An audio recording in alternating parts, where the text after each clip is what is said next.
Assalamualaikum warahmatullahi wabarakatuh, sahabat guru penggerak. Akhirnya kita bertemu kembali dalam koneksi antar materi modul 2.1, yakni tentang pembelajaran berdiferensiasi. Bagi yang belum kenal dengan saya, perkenalkan saya Rizky Saputra, SSTGR, calon guru penggerak angkatan ke-6 dari SMK Negeri 1 Pekat, Kabupaten Dompu, Provinsi Nusa Tenggara Barat. Berikut koneksi antar materinya. Ada sebuah pertanyaan yang ada dalam pikiran saya, yakni apa sih yang dimaksud dengan pembelajaran berdiferensiasi? Lalu bagaimana hal ini dilakukan di dalam kelas? Menurut Tomlinson tahun 2001, pembelajaran berdiferensiasi adalah proses atau filosofi untuk pengajaran efektif dengan memberikan beragam cara untuk memahami informasi baru untuk semua siswa dalam komunitas ruang kelasnya yang beraneka ragam, termasuk cara untuk mendapatkan konten, mengolah, membangun, atau menalar gagasan, dan mengembangkan produk pembelajaran dan ukuran penilaian sehingga semua siswa di dalam suatu ruang kelas yang memiliki latar belakang kemampuan beragam bisa belajar dengan efektif. Lalu bagaimana menerapkan pembelajaran berdiferensiasi di dalam kelas? Yang pertama, melakukan pemetaan kebutuhan belajar berdasarkan 3 aspek: kesiapan belajar, minat belajar, dan profil belajar murid. Yang kedua, merencanakan pembelajaran berdiferensiasi berdasarkan hasil pemetaan. Yang ketiga, mengevaluasi dan merefleksi pembelajaran yang sudah berlangsung. Pertanyaan kedua yang muncul adalah bagaimana pembelajaran berdiferensiasi dapat memenuhi kebutuhan belajar murid dan membantu mencapai hasil belajar yang optimal. Pembelajaran berdiferensiasi dapat memenuhi kebutuhan belajar murid jika guru mampu melaksanakan pemetaan kebutuhan berdasarkan 3 aspek. Yang pertama, kesiapan belajar. Guru perlu melihat kesiapan belajar murid agar mengetahui sejauh mana murid mampu mempelajari materi, konsep, atau pelajaran baru. Yang kedua, minat belajar. Guru memberikan pilihan kepada muridnya untuk belajar sesuai dengan minatnya.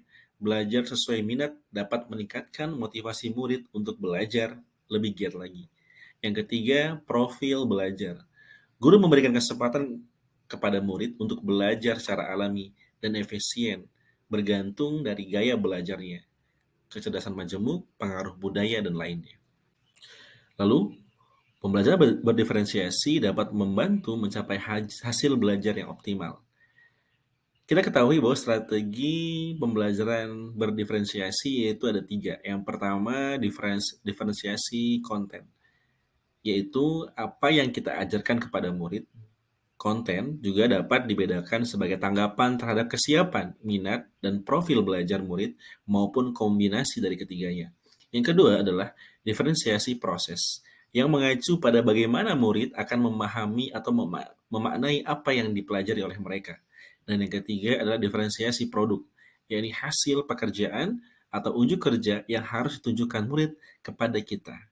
Ya, bisa berupa karangan, pidato, rekaman, atau hasil praktek dari apa yang mereka pelajari. Pertanyaan ketiga, bagaimana Anda melihat kaitan antara materi dalam modul ini dengan modul lain di dalam program pendidikan guru penggerak? Ayo kita lihat bagaimana koneksinya. Koneksi antar materi dari pembelajaran berdiferensiasi yakni meliputi filosofi pendidikan Ki Hajar Dewantara, nilai dan peran guru penggerak, visi guru penggerak, budaya positif, berpihak pada murid, dan profil pelajar Pancasila. Kita bahas satu persatu ya. Nah, yang pertama, kaitan antara pembelajaran berdiferensiasi dengan pendidikan Ki Hajar Dewantara.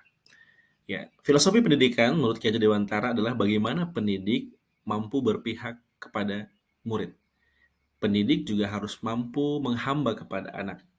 Guru dalam menjalankan tugasnya berperan sebagai penuntun, harus ikhlas, sabar dalam menciptakan kemerdekaan belajar dan pembentukan karakter baik murid. Dalam mewujudkan kemerdekaan belajar bagi murid, tentu diperlukan kesungguhan dalam melakukannya.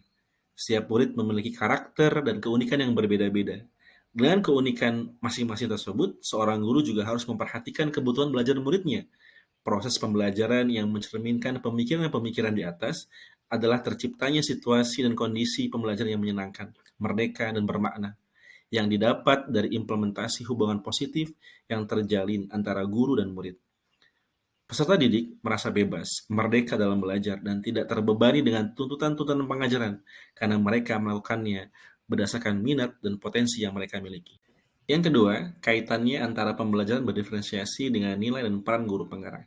Kita ketahui bahwa nilai guru penggerak meliputi mandiri, reflektif, kolaboratif, inovatif, dan berpihak pada murid. Jadi, makna berdiferensiasi adalah bagaimana kita bisa melakukan pembelajaran yang berpihak kepada murid. Dan ini merupakan nilai dari guru penggerak. Dan peran guru penggerak juga di sini yang meliputi pemimpin pembelajaran, menggerakkan komunitas praktisi, coach bagi guru lain, mendorong kolaborasi, dan juga mewujudkan kepemimpinan murid. Ini pula nanti akan mensupport pembelajaran berdiferensiasi. Yang ketiga adalah kaitan antara pembelajaran berdiferensiasi dengan visi guru penggerak. Kita ketahui makna visi adalah sesuatu yang ingin kita capai, mimpi yang ingin kita capai, dan setiap guru penggerak tentu memiliki visi untuk mewujudkan merdeka belajar yang mampu mewujudkan profil pelajar Pancasila. Dengan kita memiliki visi ini, kita akan melaksanakan pembelajaran yang berpihak kepada anak, yang merupakan pengertian dari pembelajaran berdiferensiasi. Yang terakhir adalah kaitannya antara pembelajaran berdiferensiasi dengan budaya positif. Ya, kita ketahui budaya positif adalah perwujudan dari nilai-nilai keyakinan yang universal yang diterapkan di lingkungan sekolah. Yang mana lingkungan sekolah ini merupakan tempat kita membangun pembelajaran berdiferensiasi. Sehingga dengan kita menciptakan budaya positif, maka anak-anak akan menjadi manusia-manusia yang berprofil pelajar Pancasila, ya, yang memiliki nilai-nilai keluhuran budi pekerti yang baik, inovatif, kreatif, mandiri, dan lain sebagainya. Sehingga tentunya ada kaitannya dengan penerapan budaya positif dengan pembelajaran berdiferensiasi di lingkungan sekolah kita. Dan sahabat guru penggerak yang saya cintai dan saya banggakan, demikianlah pemaparan dari saya terkait koreksi antar materi modul 2.1 terkait pembelajaran berdiferensiasi. Mudah-mudahan bermanfaat. Salam guru penggerak, tergerak, bergerak, menggerakkan. Assalamualaikum warahmatullahi wabarakatuh.